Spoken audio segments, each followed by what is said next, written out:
எனக்கு தமிழர்களுக்கு வணக்கம். இன்றைக்கு நாங்கள் மிக்சர் சாப்பிட்ற அங்குள் மேரை பற்றி கதைப்போம். அங்குள் மேரை பற்றிட்டு அவை பற்றி தப்பாக இல்லை, அவைப்பட்ட பிள்ளையை நாங்கள் அடுத்த ஜெனரேஷன் பிளவிடக்கூடாது. அதே நான் மிக்சர் சாப்பிட வேண்டி வந்தது. நாங்கள் மிக்சர் சாப்பிட இருக்கணும், என்ன செய்யணுமன்றதை பற்றி தான் அதை வேண்டி யோசிக்கிறேன். அதாவது உண்மையில் என்ன பிரச்சனைன்னு சொன்னால், அது அவைப்பட்ட பிள்ளை தான். 7 நாளும் ஓடி ஓடி உழைப்பு அவங்களோட கவையின் ஹெல்த்தியில் பாதிக்க பண்ணி அந்த வீடியோவில் பார்த்த நிறைய யூடியூப் வீடியோகள், அந்த யூடியூபரால் விட்டுட்டு கதைக்க விட்டு பார்த்து ஒன்று இருக்கணும். இருக்கிற எல்லாமே பார்க்கவே பாவமாக இருக்குது. எல்லோரும் நக்கல் அடிக்கிறாங்களா? எல்லாமே அது நக்கல் அடிக்கக்கூடாது, யோசிக்கணும். மற்றவங்க என்ன செய்யணும், அது ஏன் அப்படி வந்தேன்ட்டு மனுஷன் மேலே வீடு வேலைக்கு விடக்கூடாதுன்னு சொல்லி ஒரு அக்கறையில் விட்டுட்டு 7 நாளும் குளிர்களில் ஓடி உழைச்சி தான் அப்படியே அவ்வளோத்துக்கு வந்துட்டேன். வேறு வந்துடுது. அப்போ நீ அவைக்கு என்னோட சொல்கிறது, ஒரு பொடி நீட்ஸை சக்ஸஸ்ஃபுல்லாக கொடுக்குற நிலைமை. அதே போலயே நீங்கள் வருங்க இளைஞர் மாதிரி நீங்களும் விடாதீங்கன்னு தான் நான் சொல்கிறேன். நீங்கள் முக்கியமாக புலம்பெயர்ந்த நாட்டில் வந்திருக்கிறார்கள், புலம்பெயர் நாட்டில் வந்திருக்கிறப்ப கதைக்கிறேன் சொன்னால், ஒரு கை 5 மணிச்சு எடுத்துட்டீங்கன்னு சொன்னால் 5 நாள் நீங்கள் வேலைக்கு போனால் 2 நாளாவே வேலைக்கு விடுங்க. அதில் ஒரு கௌரவ குறைச்சல் ஒன்றும் இல்லை. என்ன சொல்கிறேன், இந்த லைஃப் தெரியும் தானே உங்களுக்கு, எப்படி லைஃப் பொம்பளைக்கு போகணும், ஒரு இயந்திர வாழ்க்கை தான்.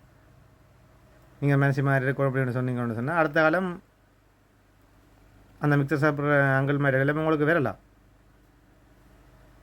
வேணால் வெறும் சோறா 100% வெறும் பேருந்து.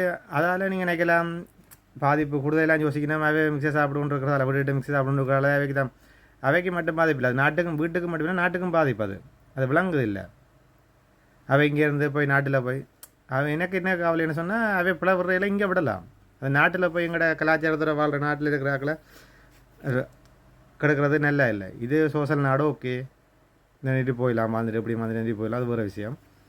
நீ இந்த நாட்டுக்கு போய் இருக்கிற சின்ன படியில் பலதாக்கி காசலை கொடுத்து அவைன்ற படி நீச்சை என்ன கொண்டுறாரு. அப்போ இந்த அவங்க காசல் கூடணும் என்ன சொல்கிறது, கவர்மெண்ட்களோட சேர்ந்து இருக்கிற மற்ற மக்களையும் பயண்டி பெரிய பிரச்சனை என்ன. அது ஏன் விளங்கி கொள்ளின மட்டும் விளங்கு இல்லை. சில பேர் அதை போட்டு நக்கல் அடிச்சு கொண்டிருக்காங்க.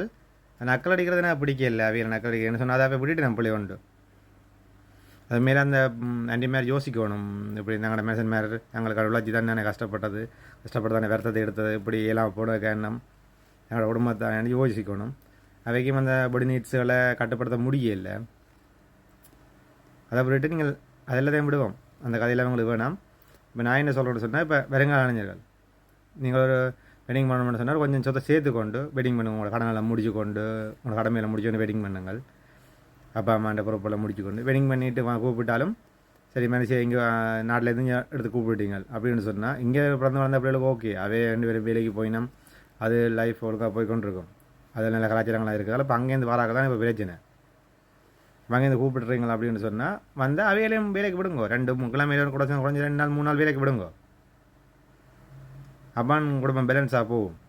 நீங்களும் 4 மாடி மாடாக உழைச்சி அடித்து உங்களோட உடம்பை கெடுத்துட்டு இப்போ இந்த கடைசியில் வீட்டுக்கும் கேடு, நாட்டுக்கும் கேடு. ஒரு இடத்துக்கு பிறகு இப்போ இந்த உங்களை பிள்ளைகள் வளர்ந்தன்னா விட்டு போயிடாது குடும்பங்களை விட்டு. இப்போ அதில் எத்தனை அங்கிள்ஸ் மேலே பிரச்சனை இருக்கும், அவைக்கு மனசுக்குள்ள ஒரு தாக்கம் இருக்கும். அதில் ஒரு அங்கிள் நான் தெரிஞ்ச ஆளும் இருக்கார். அதில் ஒரு ஆள் சொன்ன விஷயம், தன்னுடைய அம்மா அப்பாவுக்கு உதவி செய்யலாம் போன கட்டம் இருக்குது. இப்போ உதவி செய்ய பேரில் பிடிச்சிட்டு சொன்னார், விளங்கினார். உதவி என்று சொல்லி ஏதோ என்ன வேணும் செய்கிறாளாம். என்ன செய்கிறது, பிள்ளைக்கு 19 வயசு, பொம்பளை பிள்ளை, ஒன்றும் செய்யலாது, விட்டு விளத்திர ஆட்டத்தில் இருக்கிறேன். தன் தாய்க்கே காசு அனுப்பிடாமல் சாப்பாடு இல்லாமல் விரத்தில் வந்து சேர்த்தது. அவளுக்கு ஏதோ ஹெல்ப்பான்னு சொல்லி எங்களுக்கு திறக்கு நாளாம் அப்படி சொல்லி கதையா. அப்படி வாழ்க்கை நான் சொல்கிற ஒரே ஒரு விஷயந்தான், இந்த இளைஞர்கள் கடைசி வந்துமே உங்களோட வாழ்க்கையை கெடுத்துக்கொள்ளாது. எங்கள் பேர் இருக்கிறாய் ஒரு ஜெனரேஷன் அங்கிள் மேலே, அந்த ஜெனரேஷன் அவே நாங்கள் அவே பிள்ளை விட்டுட்டினோம்.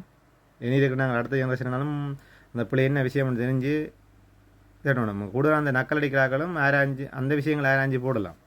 இதால் இப்படி வந்தது, என்ன பிரச்சனை இதான்னு சொல்லி ஆராய்ஞ்சு போட்டால் பிரச்சனை இருக்காது.